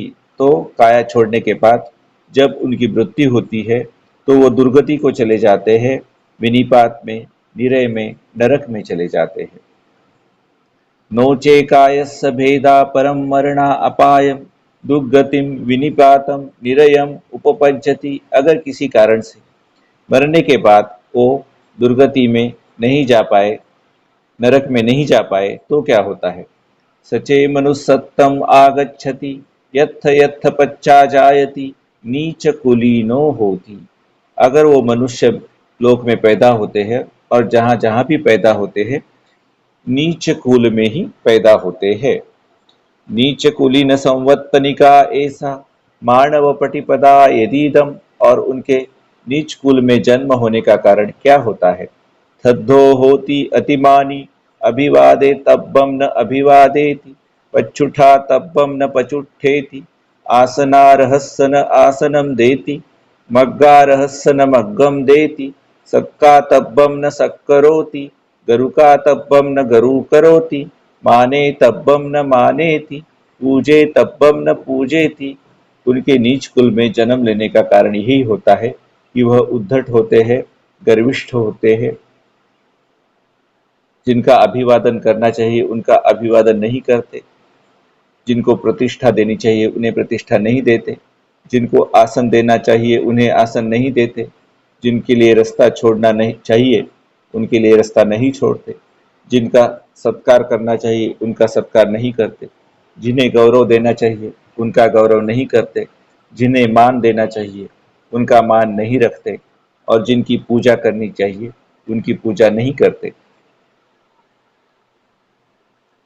इधपन मानव एकच्छो इत्थि वा पुरिसो वा अत्थद्धो वा होती अनतिमाणी अभिवादे तब्बम अभिवादेति पच्छुट्ठा तब्बम पच्छुट्ठेति आसनारहस्य आसनम देति मग्गारहस्य मग्गम देति सक्का तब्बम सक्करोति गरुका तब्बम गरु करोति माने तब्बम मानेति पूजे तब्बम पूजेति। और यहाँ पर मानव कोई स्त्री है या कोई पुरुष है जो उद्धट नहीं होता, जो गर्विष्ठ नहीं होता, जो अभिवादन करने योग्य का अभिवादन करता है, प्रतिष्ठा देने के योग्य लोगों को प्रतिष्ठा देता है, आसन देने योग्य लोगों को आसन देता है, मार्ग देने योग्य लोगों को मार्ग देता है, सत्कार करने योग्य लोगों को सत्कार करता है, गौरव देने योग्य लोगों का गौरव करता है, मान देने योग्य लोगों को मान देता है, और पूजा करने योग्य लोगों की पूजा करता है, तो क्या होता है? सो तेन कम्मेन एवं समत्तेन एवं समादिन्नेन कायस्य भेदा परम मरणा सुगतिम सग्गलोकम उपज्जति। तो ऐसा आदमी जब उसकी मृत्यु हो जाती है तो मरने पर उसकी सुगति होती है, वह स्वर्गलोक में उत्पन्न होता है। नोचे कायस्य भेदा परम मरणा सुगतिम सग्गम लोकम उपपज्जति। किसी कारण से उसकी सुगति नहीं हो पाई, वो स्वर्गलोक में उत्पन्न नहीं हो पाया, तो क्या होता है? सचे मनुसत्तम आगच्छति यत्थ यत्थ पचा जायति उच्चाकुलीनो होती। तो मनुष्य लोक में जहाँ जहाँ भी उसका जन्म होता है उच्च कुल में ही होता है। उच्चाकुलीन संवत्तनिका ऐसा मानव पटिपदा यदिदम। तो उच्च कुल में उसका जन्म क्यों होता है, उसका क्या कारण होता है? अत्थद्धो होती अनतिमानी अभिवादे तब्बम अभिवादेति पच्छुट्ठा तब्बम पच्छुट्ठेति आसनारहस्य आसनं देति मग्गारहस्य मग्गं देति सक्का तब्बम सक्करोति गरुका तब्बम गरु करोति माने तब्बम मानेति पूजे तब्बम पूजेति। तो किसी के उच्च कुल में जन्म लेने का कारण यही होता है कि पिछले जन्म में वो उद्धट नहीं था, गर्विष्ठ नहीं था, अभिवादन करने योग्य व्यक्तियों का अभिवादन करता था, प्रतिष्ठा देने योग्य व्यक्तियों को प्रतिष्ठा देता था, आसन देने योग्य लोगों को आसन देता था, मार्ग देने योग्य लोगों को मार्ग देता था, सत्कार करने योग्य लोगों का सत्कार करता था, गौरव करने योग्य लोगों का गौरव करता था, मान देने योग्य लोगों को मान देता था, और पूजा करने योग्य लोगों को पूजा करता था। इस प्रकार किसी अमीर घर में जन्मना, किसी प्रभावशाली घर में जन्मना या किसी ऐसे घर में जन्मना जो धर्मवान हो, जहाँ भगवान की शिक्षा का पालन होता हो, और नीच कुल में जन्म लेने का मतलब क्या है कि कोई गरीब घर में जन्म जाता है जो हमेशा गरीब रहते हैं और जिनका इर्द गिर्द के लोगों पर कोई प्रभाव नहीं होता है, ऐसे परिवार में उसका जन्म होता है। और जिस घर में धर्म का पालन नहीं होता, ऐसे परिवार में उसका जन्म होता है। तो ऐसे परिवार को, जो धर्महीन परिवार है, उसे नीच कुल कहा गया, और जो धर्मवान परिवार है और समृद्ध परिवार है, उन्हें ऊंचा कुल कहा गया। आगे क्या कहा गया? इधमाणव एकच्चो इत्थि वा पुरुषो वा समणम वा ब्राह्मणम वा उपसंकमित्वा न परिपुच्छता होती। और मानव, कोई कोई स्त्री या पुरुष होते हैं, वो श्रमणों के पास या ब्राह्मणों के पास जाकर कोई प्रश्न नहीं पूछते। कैसे प्रश्न नहीं पूछते?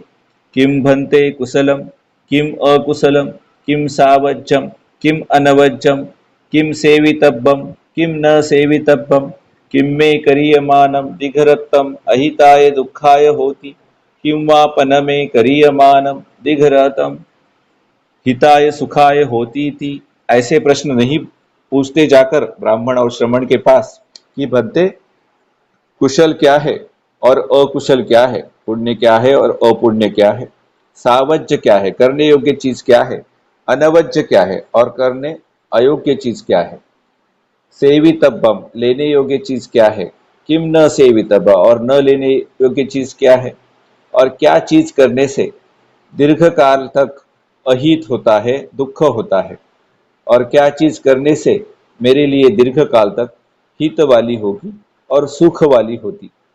कुछ कुछ स्त्री और पुरुष श्रमण और ब्राह्मणों के पास जाकर ऐसे प्रश्न नहीं पूछते। तो इससे क्या होता है? सोतेन कम्मेन एवं समत्तेन एवं समादिन्नेन कायस्स भेदा परम मरणा अपायम दुर्गतिम विनिपातम निरयम उपपज्यति। ऐसे स्त्री पुरुष जो ब्राह्मण और श्रमण के पास जाकर अपनी हित की बातें नहीं पूछते, तो ऐसे स्त्री पुरुष जब मृत्यु पाते हैं तो उनकी दुर्गति होती है, वो नरक में उत्पन्न होते हैं। नोच कायस्स भेदा परम मरणा अपायम दुर्गतिम विनिपातम निरयम उपपज्यति। किसी कारण से वो नरक में नहीं जा पाए तो सचे मनुष्यतम आगच्छति, तो उनका मनुष्य लोक में जन्म होता है। और कैसा होता है? यत्थ यत्थ पच्चा जायति दुप्पन्नो होती। जहां जहां भी उनका जन्म होता है वो बुद्धिहीन जन्मते हैं, मतिमंद जन्मते हैं। दुप्पन्य संवत्निका ऐसा मानव पटिपदा यदिदम। उनके बुद्धिहीन होने का और उनके मतिमंद होने का कारण क्या होता है? समणम वा ब्राह्मणम वा उपसंकमित्वा न परिपुच्छिता होती। किम भन्ते कुशलम किम अकुशलम, सावज्जम की अनवज्जम की, सेवितव्यम किम न सेवितव्यम, किम में करियमानम दिघरत्तम अहिताय दुखाय होती, किम वापन में करियमानम दिघरत्तम हिताय सुखाय होती थी। उनके बुद्धिहीन होने का इस जन्म में, मतिमंद होने का इस जन्म में यही कारण है कि पिछले जन्म में उन्होंने श्रमण ब्राह्मणों के पास जाकर ये नहीं पूछा कि कुशल क्या है, अकुशल क्या है, करना क्या चाहिए, क्या नहीं करना चाहिए, क्या ग्रहण करना चाहिए, क्या ग्रहण नहीं करना चाहिए, क्या करने से दीर्घ काल तक अहित और दुख होगा, और क्या करने से दीर्घ काल तक मेरे लिए हित होगा और सुख होगा। ऐसा सवाल ही उन्होंने श्रमण और ब्राह्मणों से जाकर पिछले जन्म में नहीं किया। जब मैं एशिया में था तो जो चीन के लोग थे वो प्रश्न ही नहीं पूछते थे। उनके पास बहुत सारे प्रश्न होते थे, लेकिन वो कभी भी प्रश्न नहीं पूछते थे। मैंने उनसे कहा कि अगर आप मुझे प्रश्न नहीं पूछोगे तो आपका अगला जन्म एक मतिमंद के रूप में, एक बुद्धिहीन के रूप में नहीं होगा। और उसके बाद वो चीनी साधक भी मुझसे प्रश्न पूछने लग गए, क्योंकि कोई भी मतिमंद या बुद्धिहीन होकर जन्म नहीं लेना चाहता। उनके सवाल नहीं पूछने का एक कारण था कि उनकी संस्कृति में यह सिखाया गया था कि जो भी आपका आचार्य पढ़ा रहा है वो आचार्य हमेशा ही सही होता है और आप उसे कभी भी प्रश्न न पूछो। हो सकता है कि उस आचार्य को प्रश्न का उत्तर नहीं पता हो, और अगर आप प्रश्न पूछोगे और उसको उत्तर नहीं आएगा तो उसका अपमान हो जाएगा। पर मैं तो चीनी था नहीं, और मैं बहुत बहुत बहुत प्रश्न पूछा करता था जब मैं बुद्ध की शिक्षा के संपर्क में आया। मैं एक स्थविर भिक्षु के साथ रहता था जो बहुत ही विद्वान थे और बहुत ही बुद्धिमान थे, और मैं उन्हें सवाल पर सवाल करते रहता था। तो वो मुझे कहते थे, अगर तुम अब मर जाओगे और फिर तुम्हारा जन्म हो जाएगा तो तुम आइंस्टाइन से भी बुद्धिमान बनकर जन्मोगे। इस तरह मैं उनसे इतने सवाल पर सवाल करते जाता था, और मैं साधकों को भी हमेशा प्रोत्साहन देता हूं कि वो भी मुझसे सवाल पूछे। और अगर मुझे किसी सवाल का जवाब पता नहीं है तो मैं बता देता हूं कि मुझे इस सवाल का जवाब पता नहीं है, लेकिन मैं उसे ढूंढने की कोशिश करूंगा। इससे क्या होता है कि मेरा भी लाभ होता है और आपका भी लाभ लाभ होता है, क्योंकि मैं भी हर चीज नहीं जानता हूं। आपके सवाल से मुझे वो चीज ढूंढने का मौका मिल जाता है।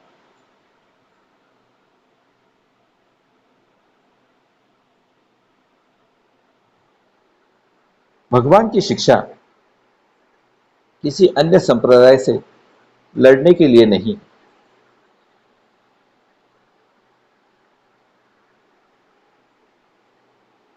अन्य संप्रदायों में या किसी अन्य आचार्यों की परंपराओं में आपको किसी पर अंधविश्वास रखने के लिए कहा जाता है, लेकिन भगवान की जो शिक्षा है उसमें आपको आपका मन कैसा काम करता है ये देखने के लिए सिखाया जाता है।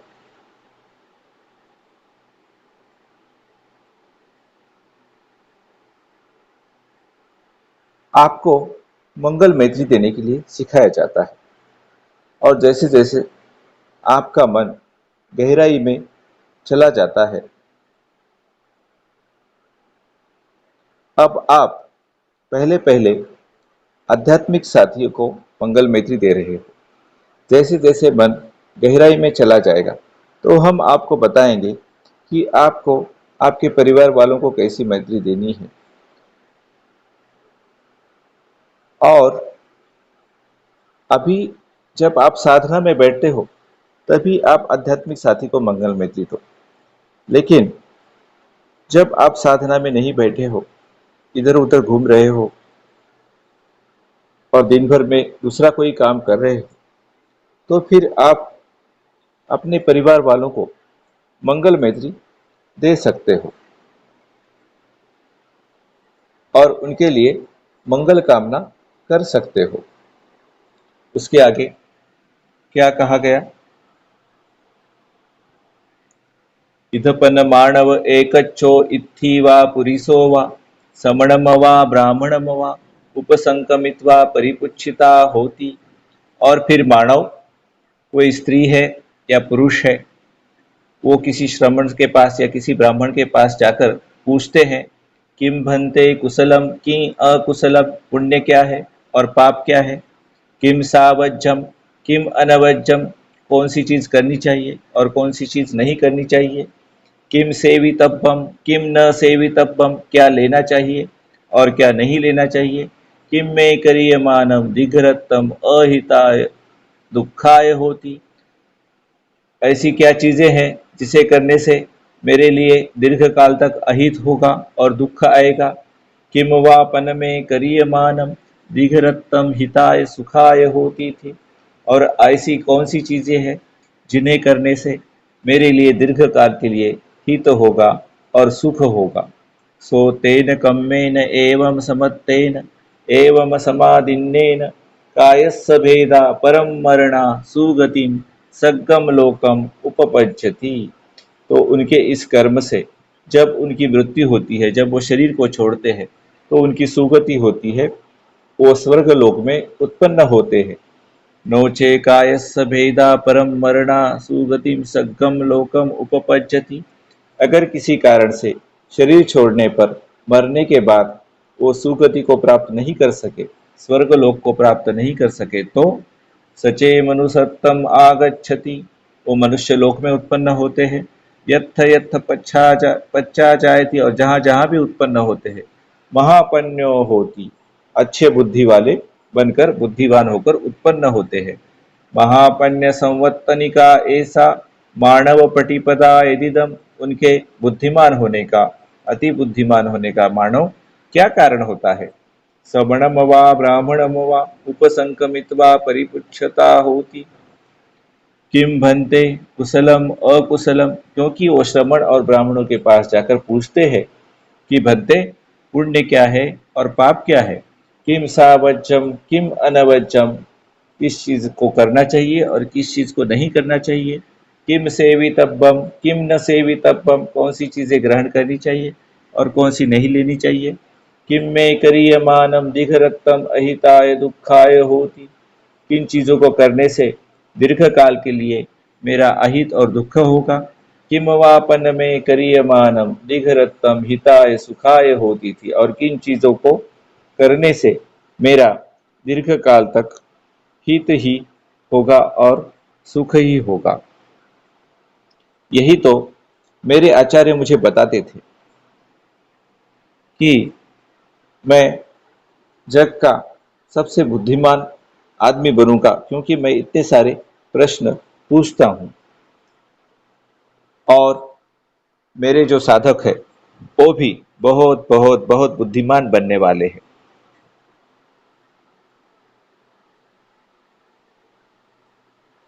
और मैंने तो मेरे एक साधक से कहा कि मैं उसकी जो समाधि होगी उसके ऊपर एक बड़ा बोर्ड लगाऊंगा कि मेरे पास एक प्रश्न है, क्या मैं तुम्हें पूछ सकता हूं। इतने प्रश्न पूछने वाला भी मेरे पास एक साधक था। आगे भगवान ने क्या कहा, इति खो मानव अप्पायुक संवत्तनिका पटिपदा अप्पायुक तम उपनेति। इस तरह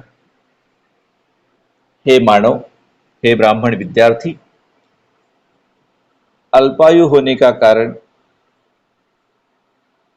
इस तरह से होता है, और उसकी वजह से लोग अल्पायु होते हैं।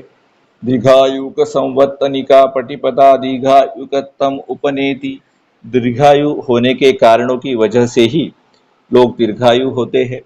भवाबाध संवत्तनिका पटिपदा भवाबाधम उपनेति, रोगग्रस्त होने के कारणों से ही लोग बहु रोगों से ग्रस्त होते हैं, बहुत सारे रोगों से। अप्पाबाध संवत्तनिका पटिपदा अप्पाबाधतम उपनेति, और अल्प रोग होने के जो कारण होते हैं उन कारणों से ही लोग अल्प रोग वाले होते हैं। दुर्बर्ण संवत्तनिका पटिपदा दुर्बर्णतम उपनेति, दुर्वर्ण काले और कुरूप होने के कारण से ही लोग काले और कुरूप बनते हैं। पासादिक संवत्तनिका पटिपदा पासादिकतम उपनेति, अच्छी पर्सनैलिटी, अच्छा व्यक्तित्व होने के कारणों की वजह से ही लोग अच्छा व्यक्तित्व पाते हैं। अप्पे सख संवत्तनिका पटिपदा अप्पे सखतम उपनेति, प्रभावहीन होने के कारणों की वजह से ही लोग प्रभावहीन होते हैं। महेशख संवत्तनिका प्रतिपदा महेशखतम उपनेति। प्रभावशाली होने के जो कारण होते हैं उन कारणों की वजह से ही लोग प्रभावशाली होते हैं। अपभोग संवत्तनिका पटिपदा अपभोगतम उपनेति। गरीब होने के कारण की वजह से ही लोग गरीब होते हैं। महाभोग संवत्तनिका पटिपदा महाभोगतम उपनति। तो अमीर होने के जो कोई भी कारण होते हैं उन कारणों की वजह से ही लोग अमीर होते हैं। नीच कुलीन संवत्तनिका पटिपदा नीच कुलीनतम उपनेति। नीचे कुल में जन्म होने के जो कारण होते हैं उन कारणों की वजह से ही लोगों का जन्म नीच कुल में होता है। उच्चा कुलीन संवत्तनिका पटिपदा उच्चा कुलीनतम उपनेति। उच्च कुल में जन्म लेने के जो कारण होते हैं उन कारणों की वजह से ही लोगों का जन्म उच्च कुल में होता है। दुप्पन्य संवत्तनिका पटिपदा दुप्पन्यतम उपनेति। मतिमंद होने के जो कारण होते हैं उन कारणों की वजह से ही लोगों का जन्म मतिमंद के रूप में होता है, बुद्धिहीन के रूप में होता है। महापन्य संवत्तनिका पटिपदा महापन्यतम उपनेति। बुद्धिमान होने के जो भी कारण होते हैं उन कारणों की वजह से ही लोगों का जन्म बुद्धिमान के रूप में होता है। कम्मस्सका मानव सत्ता कम्म दायादा कम्म योनि कम्म बंधु कम्म पटिसरना। कर्म ही किसी प्राणी का धन है। हे मानव, हे ब्राह्मण विद्यार्थी, जो भी प्राणी है उसे विरासत में पिछले जन्म से उसके विरासत में कर्म ही मिलते हैं। कर्म से ही उसका जन्म होता है, कर्म ही उसके भाई है और कर्म के सहारे ही उसका जीवन चलता है।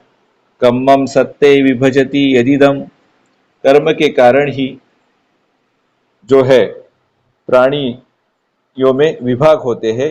हीन परिणीततायाति। ऊंच और नीच जो प्राणी दिखाई देते हैं, ऊंचता और नीचता प्राणियों में दिखाई देती है, वो कर्मों की वजह से ही होती है। उसके बाद एवं उत्ते, यह कहने के बाद शुभो मानवो, वह शुभ नाम का ब्राह्मण विद्यार्थी, तोदेय पुत्रो, जो तोदेय का बेटा था, भगवंतम एतद ओच, भगवान से उसने ऐसा कहा। अभिकंतम भो गौतम, अभिकतम भो गौतम। आश्चर्य है भाई गौतम, आश्चर्य है भाई गौतम। सेयत्थापि, जैसे, भो गौतम, भाई गौतम। निकुज्जितम वा उकुज्जेय, जैसे किसी कोई उल्टे पात्र को सीधा रख दे। पटिच्छन्न वा वीवरेय, जैसे किसी छिद्र के ऊपर कोई आच्छादन हो उसे कोई दूर कर दे। मूढ़स्सवा मग्गम अचिख्येय, जैसे कोई रास्ता भूले हुए आदमी को रास्ता बता दे। अंधकारे वा तेल पजोतम धारेय, जैसे कोई अंधेरे में कोई तेल का दिया, तेल की ज्योति जला दे। और फिर चक्षुमंतो रूपानी दखंती थी, अंधेरे में तेल की ज्योति जलाने से जो चक्षुवान है, जो आंख वाला है, उसे रूप का दर्शन दिखाई देता है। एवमेव भूता गौतमेन, उसी तरह भाई गौतम, आपने अनेक पर्यायेन, अनेक पर्यायों से धम्मोपकाशितो, धर्म को प्रकाशित किया। ऐसा हम भवंतम गौतमम शरणम गच्छामि। आज से हे गौतम, मैं आपकी शरण जाता हूँ। धम्मम च भिक्षु संघं च, और धर्म की भी शरण जाता हूँ और भिक्षु संघ की भी शरण जाता हूँ। उपासकम मम भवम गौतमो धारेतु अज्जतज्ञे पाणुपेतु पाणुपेतम शरणम। उपासक मुझे समझो, मुझे उपासक के रूप में धारण करो गौतम। आज से जब तक मेरे प्राण इस शरीर में है तब तक मैं आपके शरण में हूँ, आपके शरण में हूँ, आपके शरण में हूँ। यह बहुत ही बड़ी घोषणा है, क्योंकि शुभ एक बहुत ही बड़ा विद्वान ब्राह्मण था। उसने सारे वेदों को याद कर लिया था और वो सारे वेदों को बहुत स्पष्टता से जानता था। उसके बाद भी उसने भगवान की शरण ग्रहण की और वह भगवान की शिक्षा ग्रहण करके अनात्म भाव में पुष्ट होने लगा। इस तरह से हमारे कर्म ही है जो इस जीवन में जो भी हमें अनुभव हो रहा है उसके कारण होते हैं, या तो पिछले जन्म में के कर्म, या इस जन्म के कर्म, या अभी जो इस क्षण में हम जो कर्म कर रहे हैं वो कर्म। तो अगर हम भविष्य को सुधारना चाहते हैं, अगर हम ऐसा भविष्य चाहते हैं जिसमें हम दीर्घ आयुष्य वाले हो, निरोगी हो, अमीर हो, हमारा घर प्रभावशाली हो, ऊंचा समझा जाने वाला हो, और हम बुद्धिमान हो, और इससे भी आगे जाकर अगर हम निर्वाण चाहते हैं, मुक्ति चाहते हैं, सारे दुखों से, जन्म मरण से पार होना चाहते हैं, तो हर क्षण पीछे जो कर्म हो गया सो हो गया, लेकिन यह क्षण तो हमारे हाथ में है। इस क्षण में हम अच्छे कर्म को जगाएं, और सबसे अच्छा कर्म यही है कि हम मुस्कुराएं और जो भी निवरण उत्पन्न हुआ है उस निवरण को एक ओर रखें, हमारे सिर के तान तनाव को ढीला करें, मुस्कुराएं और फिर मंगल मैत्री की तरफ वापस आए। इससे अच्छा कर्म इस क्षण में और क्या होगा। और ऐसा पुण्य हर क्षण करते रहे, हर क्षण में इस पुण्य कर्म को करते ही रहे, करते ही रहे, करते ही रहे। अब हम आज जो पुण्य कर्म हमने किया, जो भी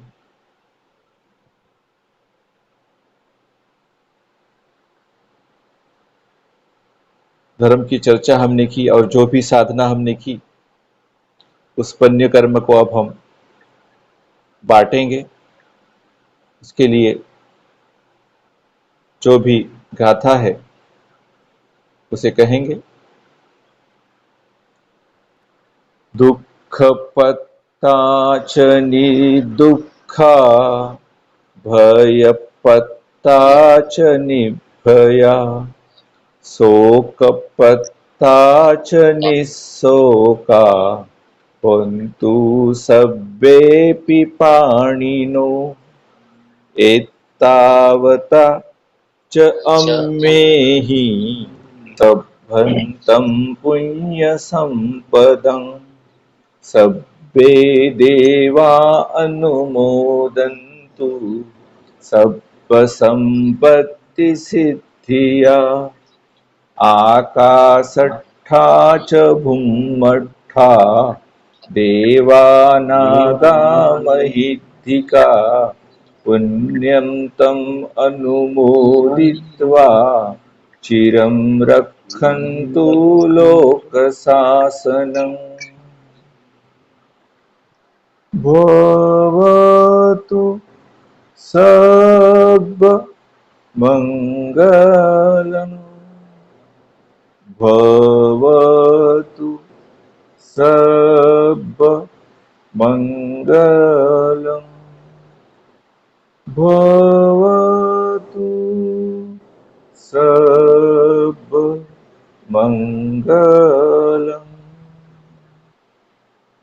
साधु साधु